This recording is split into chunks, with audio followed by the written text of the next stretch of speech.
이렇게 박수까지 치실까봐. 제가 향림교회 다닐 때 지금 이제 교회는 안 나오시지만 김동환 장로님이 존경하시는 홍창희 장로님이 지금 103세신데 아직 살아계신데 그분은 예배 중에 이런 정숙을 깨는 것들을 무척 싫어하셨다고 해서 저도 거기에 좀 그동안 이렇게 몸에 배에 있었는데 하여튼 그래도 감사합니다. 향림교회 강남향림교회 교우 여러분 안녕하세요. 저는 아까 소개받은 대로 윤영수입니다. 10월 마지막 주일은 저는 사실 섬돌향림교회 주보를 보고 오늘 교회개혁주일이구나 이렇게 생각하고 얘기하려고 했더니 오늘 보니까 강남향림은 종교개혁주일이라고 써 있고 목사님께 여쭤봤더니 이게 교회력을 맞다고 그러네요. 이날을 의미 있게 보내고자 저는 저희가 기독인연대에서 2013년부터 평균도 설교를 시행하는 교회들이 상호 설교자를 파송하여 강당 교류를 하는 활동을 시작했고 올해가 11년째가 되는 해입니다. 강남향림교회는 올해까지 10번째 강당 교류에 함께해 주셨습니다. 참여하지 못한 해가 한 번 있는데 그때는 코로나가 막 시작됐던 2020년이었습니다. 그때 하여튼 아쉽게도 함께 하지 못했었는데요.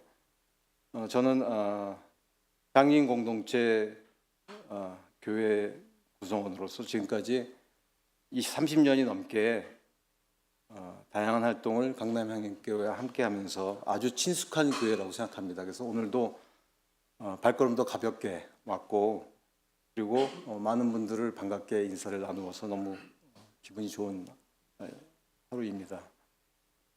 기독인연대에서 제가 강당 교류를 담당하고 있지만 더더군다나 강남향림교회는 제가 말미에도 말씀을 한번 드리겠지만 이 평신도 강당 교류와 관련해서는 상당한 저에게 어떤 든든한 어떤 버팀목이 되는 그런 교회라고 생각합니다. 여러분들은 한국의 교회들을 어떻게 구분하시는지 제가 궁금합니다. 누구나 교회를 다니는 초기에는 교회는 모두 같겠지 하고 사실은 그냥 가죠. 하지만 다니면서 이제 교회의 성향을 알게 되죠. 저도 전혀 관심을 갖지 않았지만 공식적으로는 교회는 교단에 따라서 예장, 기장, 감리교, 성결구 이렇게 얘기도 하고 또 일부 우리가 알고 있는 독립교단의 교회들도 있습니다. 그런 구분이 있는 것을 교회를 다니면서 알게 되는데 그리고 이제 성향에 따라서 보수적이다, 진보적이다, 복음주의적이다 이런 구분도 있습니다. 강남향림교회는 교단으로는 기장이고 소속은 기장이죠. 성향은 진보적인 교회라는 평가를 받고 있는 것 같습니다. 대부분 오늘 기도를 들으면서 더욱 그 생각을 강하게 하게 됐습니다. 근데 저는 평균도 강당 교류를 담당하면서 교회를 구분하는 기준이 평균도 설교가 됐습니다. 한국 교회의 현실에서 절대 다수의 교회가 평균도 설교를 하고 있지 않습니다, 사실은. 그래서 이게 구분이 무의미하다는 것도 알고 있습니다. 그럼에도 저는 진보적인 기독교인이길 원하고 평균도 운동을 신앙생활의 중심에 놓고 있기 때문에 종교개혁으로 기독교가 탄생했지만 500년이 지난 지금까지도 한국의 기독교는 여전히 상당한 개혁이 아니라 요즘은 아주 좀 절망적인 느낌의 그런 생각들을 갖게 되는데 그런 생각들을 하고 있습니다. 여기 계신 분들 다 비슷한 생각들이라고 저는 생각합니다. 강남향림교회도 1년에 4번 정도 평신도 설교를 한다고 들었고 그런 말씀을 그래서 저는 강남향림교회 10년서인가 20년서 책이 예수의 얼굴을 닮은 교회라는 그런 교회 역사 책을 냈던 것 같은데 저는 그 제목처럼 강남향인교회는 꾸준히 그런 방향을 향해서 나가고 있는 그런 교회라고 생각하고 있습니다. 저는 바라기는 평긴도 설교를 하는 교회들이 점차 늘어나서 제가 이렇게 교회를 구분하는, 물론 저의 개인적인 구분이긴 하지만 이러한 구분이 의미가 없어지기를 바라고 또 소망합니다. 제가 평긴도 설교라는 명칭으로 설교를 처음 들은 것은 2003년 10월 향림교회 예배에서였습니다.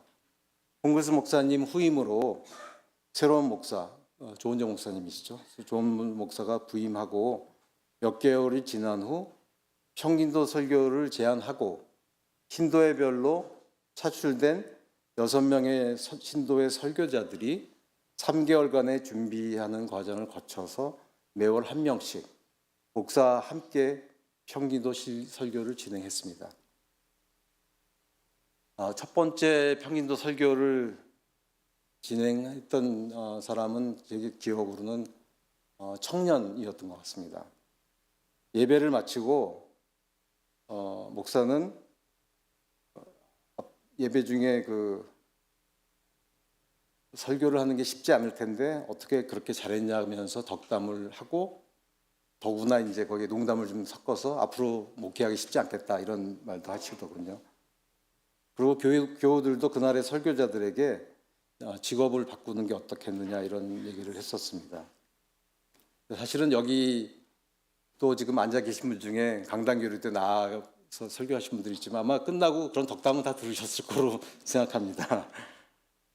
그 준비된 평긴도 설교가 차례차례 진행됐고, 시간이 흐르면서는 다른 교회에서도 절기나 특별한 일정이 있을 때, 뭐 청년주일이나 뭐 이런 여성주일 이럴 때 평긴도 설교가 진행된다는 소식을 들었습니다.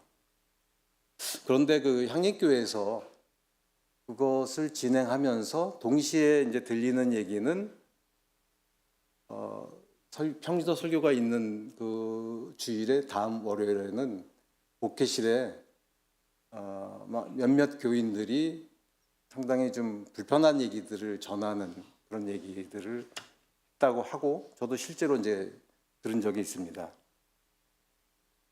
그러니까 그 당시에 가장 그래도 진보적이었다고 생각하는 교회에서조차도 부정적인 반응이 있었다는 것은 한국 교회 설교 강단에서 목사가 아닌 사람이 서면 불편하다는 상황을 아주 단적으로 보여주고 있죠. 뭐 그런 상황들은 뭐 사실 아직도 크게 개선이 되고 있지는 않습니다만, 그렇지만 교회 개혁 활동의 진전에 따라 교회의 절대 다수를 차지하는 평긴도의 자각과 주체적인 활동이 강조되는 분위기가 커지면서 평긴도 설교는 점차 확산되었고, 진보적인 목사님들도 설교를 통해 다양한 이야기를 듣고 현장의 목소리를 듣기 위해서 평신도들과 함께 설교 강단에 서야 할 필요성을 점차 느끼게 되었던 것 같습니다. 하지만 이런 움직임은 아주 소수의 교회에 국한된 모습이고, 그래서 사실 저희가 강단교를 하면서 이게 과연 계속 얼마나 될까 하는 그런 걱정도 사실 있었습니다. 2014년에 기독인연대 집행위원회에서는 소속되어 있던 여러 교회들에서 평긴도 설교가 진행되고 있음을 알고, 이런 평긴도 설교를 연대에서 강단교류를 진행하면 좋겠다는 논의를 시작하게 되었습니다. 개별 교회 활동을 연대 활동으로 만들면 에큐메니칼 운동이 갖는 역동성과 다양성으로 평긴도 설교 활동의 지속성과 확장성이 있을 것이란 기대도 하게 되었습니다. 오늘 읽은 누가복음 19장의 성서 말씀은 이런 생각을 구체화하는 일에 사실 힘을 실어주었습니다. 잘 알려진 말씀이죠. 돌들이 소리치리라. 나귀 새끼를 타고 예루살렘에 들어가는 예수를 환영하고 찬양하는 제자의 무리들을 못마땅하게 여긴 바리새파 사람이었지, 제자들을 꾸짖으라고 하자 예수는 제자와 무리들이 잠잠하면 소리를 낼 수 없는 돌들이 소리를 지를 것이라고 말씀하셨습니다. 이 말은 누구나 하나님과 예수, 그리고 하나님 나라를 구하며 소리를 질러야 한다는 예수의 선언입니다. 전문적인 지식이나 전통에 따른 권능을 받은 사람만이 하나님 나라를 선포할 수 있는 것이 아니라는 예수의 선포는 수많은 돌들, 수많은 민중들, 누구나 하나님의 나라를 증거할 수 있다는 복음입니다. 다 아시겠지만 당시 하나님 나라를 선포해야 하는 자들이 기득권에 사로잡혀 바른 소리를 내지 못했던 상황은 사실 지금도 다를 바 없습니다. 그런 때일수록 오히려 그들은 다른 소리를 내지 못하도록 방해하고 억압합니다. 예수는 그런 상황을 정확히 꿰뚫어 보고 소리를 낼 수 없는 돌들을 가리키며 그들의 소리와 외침조차도 절실하다고 비유적으로 얘기하셨습니다. 평신도 강단교류는 2014년에 처음 시작되었고 올해로 11년 차가 되었습니다. 오늘부터 11번째 평신도 강단교류가 시작되었습니다.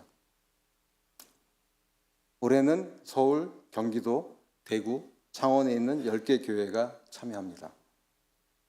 오늘은 향림공동체 교회 4개를 포함하여 5개 교회가 지금 이 시간에 강단교류를 시행하고 있습니다. 11년간의 평신도 강단교류를 소개하자면 장황할 것 같아서 개관해서 말씀드리면 한 번이라도 참석했던 교회 총 개수라는 표현이 좀 그런데 교회는 19개 교회이고 파송받은 설교자의 숫자는 100여 명이 조금 넘습니다. 아까 19개 교회가 최고였는데 그때가 바로 코로나 직전인 2019년도였습니다. 그리고 좀 더 이제 확장할 수 있는 기회가 있었는데 코로나로 3년 동안 좀 어려움이 있어서 그 이후에 확장이 잘 안 됐습니다. 제가 이제 교회를 강단교류를 하자고 많이 찾아다녔거든요. 그래서 그렇게 찾아다니는 교회 중에 3개 교회가 제가 이제 돌이켜보면서 기억이 나는데 이것이 어떻게 보면 한국 교회 강단교류의 어려움 같은 현실입니다. 제가 얘기하는 3개 교회는 여러분이 이름은 되면 다 알만한 교회지만 제가 이름은 되지 않겠습니다. 진보적인 교회로 알려진 교회인데 저도 당연히 참여할 것으로 알았습니다. 그래서 제가 이제 그런 요청을 하고 답변을 기다리고 있는데 이메일로 목사님이 긴 이메일을 보내왔습니다. 요점은 진보적인 교회죠. 그러다 보니까 교회 운영과 관련된 전반적인 것들을 평신도가 하고 있는데 설교마저 내가 평신도들에게 하게 할 수는 없다. 저는 사실 납득을 못했습니다만 시간이 가면서 좀 그럴 수도 있겠구나라는 생각을 하고 그 이후에 그 교회는 발을 끊었습니다. 제가 다른 한 교회는 찾아가서 예배를 마치고 식사를 하면서 목사님과 교우들과 같이 이제 식사를 하다가 이제 말미에 제가 그 말씀을 꺼냈습니다. 그랬더니 교인들은 다들 가만히 있더라고요. 안 했으면 하는 눈치로. 근데 목사님이 먼저 우리 그거 합시다 하고 얘기를 해요. 교인들한테. 그러면서 말씀을 하나 덧붙이시기를 나 설교 한 번 안 하면 좋지 그러는 거예요. 그래서 그러고 나서 탁 이제 소위 말해서 수건을 교인들한테 딱 돌리는 셈이 되는 거죠. 그래서 지금도 그 교회는 아주 꾸준히 잘 참석을 하고 있습니다. 한 교회는 제가 교회 예배를 드리고 운영위원장에게 저희는 이제 공문을 이제 보내서 이렇게 하거든요. 공문을 이제 드렸더니 그 공문을 그냥 받는데 되게 성의 없게 받는 그런 느낌이었습니다. 그래서 별로 기대를 안 하고 왔는데 2주 후에 그 운영위원장 분이 저한테 연락을 해서 우리도 하기로 했고 자기가 파송받은 설교자로 나오겠다 이렇게 말씀하셨습니다. 그래서 제가 3개 예를 드렸지만 2번은 기분 좋은 적었고 한 번은 저로서는 좀 의외이기도 하지만 또 한국 교회의 어떤 현실을 좀 맞닥뜨린 그런 느낌도 있었습니다. 이런 청진도 강단교류에 있어서 핵심이 되는 설교에 대해서 한번 생각해 봤습니다. 사실 청진도한테 설교하라 그러면 저도 뭐 오늘 이렇게 왔지만 서로 선뜻 손들기 쉽지 않죠. 그러다 보니까 설교에 대해서 이제 여러 가지 갖고 있는 선입견들이 있고 또 스스로 이제 위축되는 부분들이 있겠죠. 자기가 한다는 것에 대해서는.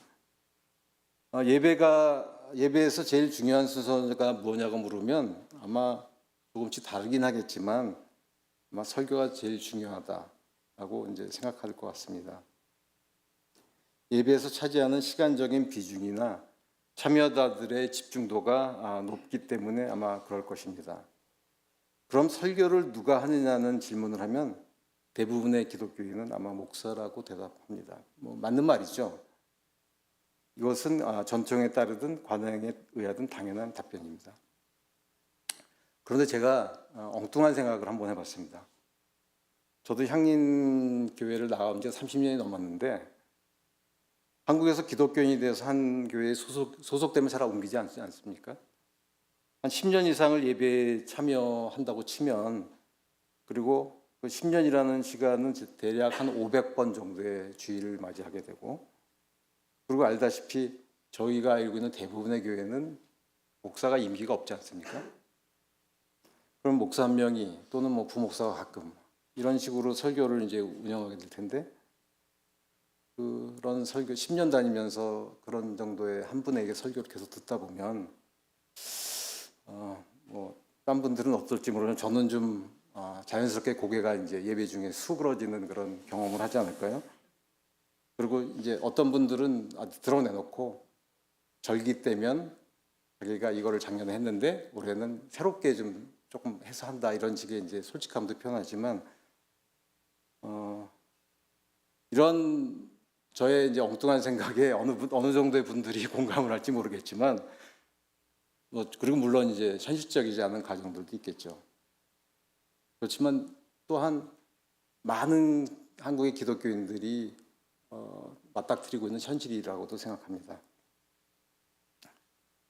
저희가 그 청림도 강단교를 하면서 설교 준비를 할 때 한문덕 목사가 이제 설교를 좀 준비하는 과정에 도와주셨는데 그분이 이제 설교에 대해서 저한테 이제 그 당시 그 준비하는 모임을 할 때 설교라는 것은 설교자가 성서 본문을 읽고 그 본문에 대한 확실한 주석을 통해서 예수 사건에서 드러난 하나님 나라의 경험과 하나님의 뜻을 분별하여서 본문이 지닌 내적 의미를 체득하고 그것을 그리스도인 청중의 상황, 보통 컨텍스트라고 하는데 딱 알맞게 적절한 언어를 통해 전달하는 일련의 행위다라고 이렇게 말씀해 주셨는데 다시 쭉 들으면 뭐 이렇게 학문적인 표현이기도 하고 딱 와닿지는 않습니다만 그래도 이제 차근차근 하다 보면 자기가 알고 있는 이런 설교 준비를 하다 보면 그 말들이 어떤 의미라는 것은 좀 깨닫게 됩니다. 근데 이렇게 이제 설교자 준비 모임을 한 저희가 초기에는 좀 했었는데 그렇게 이제 설명을 하니까 아까 제가 말씀드렸던 그 한 교회 운영위원장으로 이제 설교자 모임에 오셨던 분이 그 목사님한테 질문을 하더라고요. 목사님들은 다 그렇게 설교를 그렇게 준비하시나요? 이렇게 얘기를 딱 물어보는 거예요.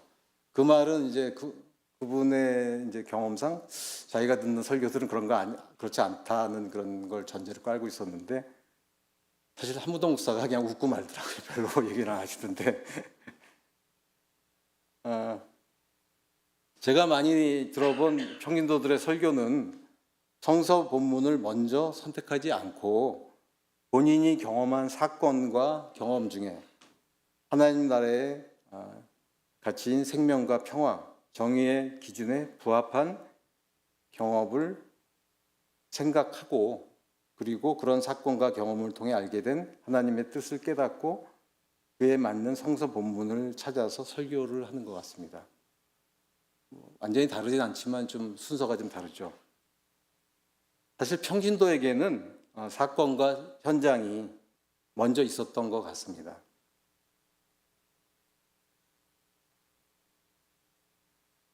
두 번째 성경 말씀 야고보서의 말씀은 제가 오늘 평신도 강단교회라는 주제로 말씀드린데 어떤 의미로 연결이 될 수 있을까 한번 생각을 나누고 싶습니다.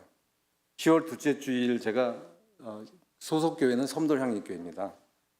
섬돌향림교회 예배에 참석하여 말씀을 듣던 중에 불현듯 믿음과 행함 중에 무엇이 더 중요하냐를 논한 야고보서의 구절이 생각났습니다.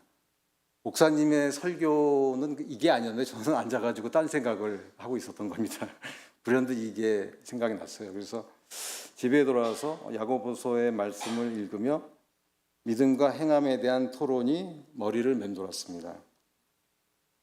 야고보서를 모두 읽어보니 믿음보다는 행함을 강조하는 구절이 많았고 2장 18절에는 나에게는 행함이 있다는 그런 구절이 있어서 저는 야고보서는 다 이미 이제 행함에 관한 서신이라고 알고 있지만 행함이 더 중요하다고 생각하고 다 읽어보니까 저도 좀 마음이 편안해졌습니다. 근데 이제 아까 성경 말씀을 읽었지만 제가 어제 불현듯 설교문을 다 마무리했는데 이거는 좀 같이 공유를 해야 되겠다는 것이 생각나서 제가 아까 목사님이 한번 시를 읽으시는데 저도 시를 하나 이게 아마 들어보셨을 것 같아요. 아마 저는 이 성경 말씀하고 너무 흡사한 그 말씀을 전달해 주셔서 유시아님이 아시죠? 유시아님이란 분이 잠언 시집으로 지금 알고 있는 걸 그때도 알았더라면이라는 그 잠언 시집이 있는데 거기에 내가 배가 고플 때라는 시를 읽는데 이게 야고보서의 말씀을 너무 강렬하게 잘 표현해 준 것 같아서 제가 함께 나누고 싶습니다. 뭐 짧으니까요. 내가 배가 고플 때 당신은 인도주의 단체를 만들어 기아 문제를 토론했소. 정말 고맙소.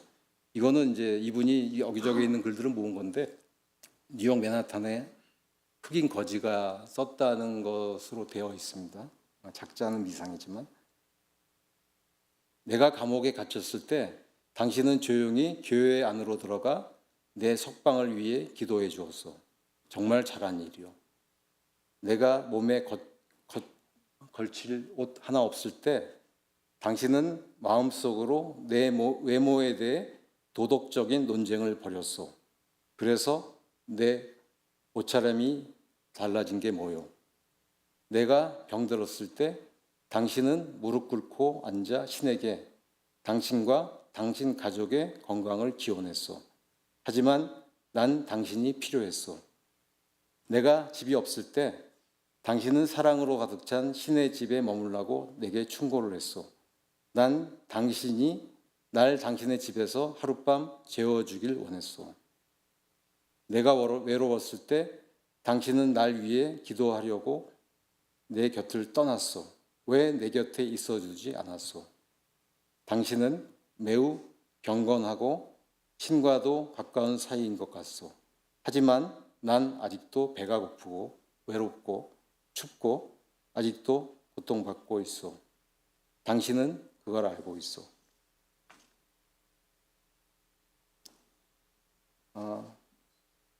마르틴 루터는 야고보서가 바울로 신학의 이신창이에 해당한다고, 그러니까 믿음으로 의로움을 얻는다, 의로움을 칭한다고 하며 믿음을 강조하신 입장에서 반대한다고 생각하며 야고보서를 지푸라기 서신이라고 경모했다고 합니다. 김대중 대통령은 행동하는 양심을 이야기할 때 이 야고보서를 인용했다고 하니 야고보서가 행함을 강조한 것은 분명합니다. 하지만 기독교 신앙인으로 믿음이 먼저냐 행함이 먼저냐를 놓고 논쟁을 하는 것은 저는 바람직하지 않다고 생각합니다.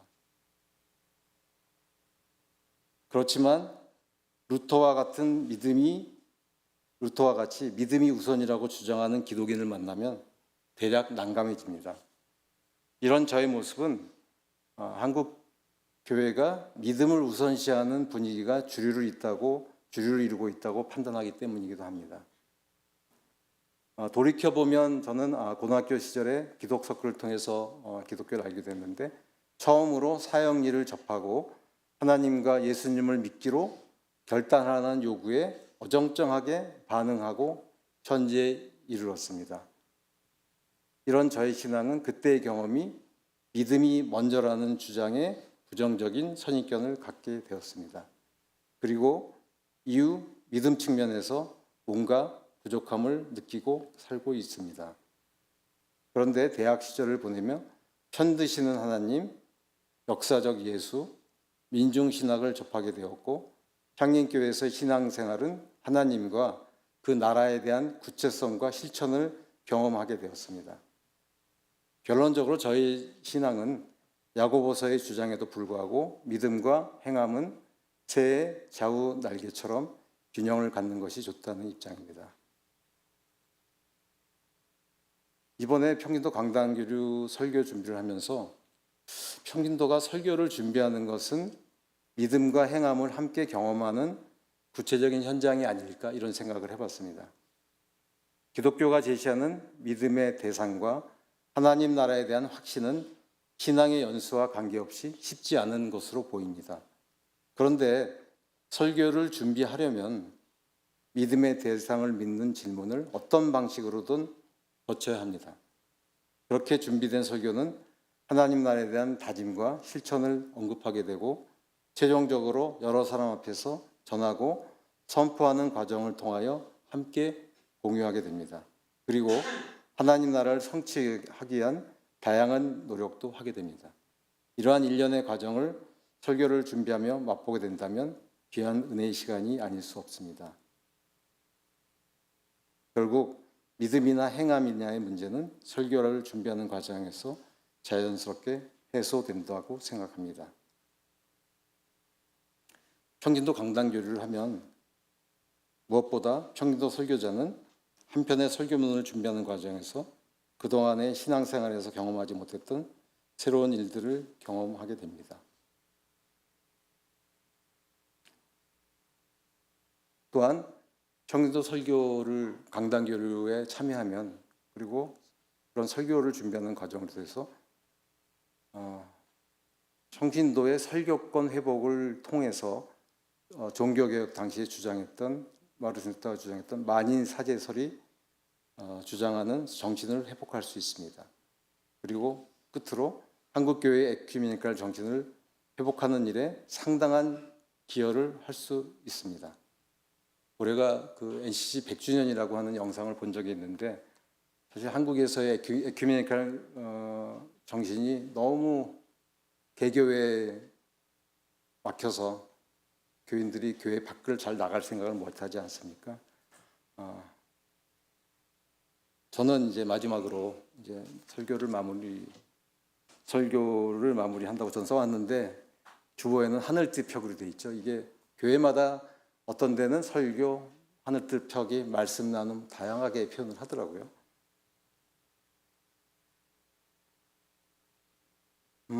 평균도 강단교류에 함께하는 19개 교회 중에는 격주로 평균도 설교를 하는 교회도 있습니다.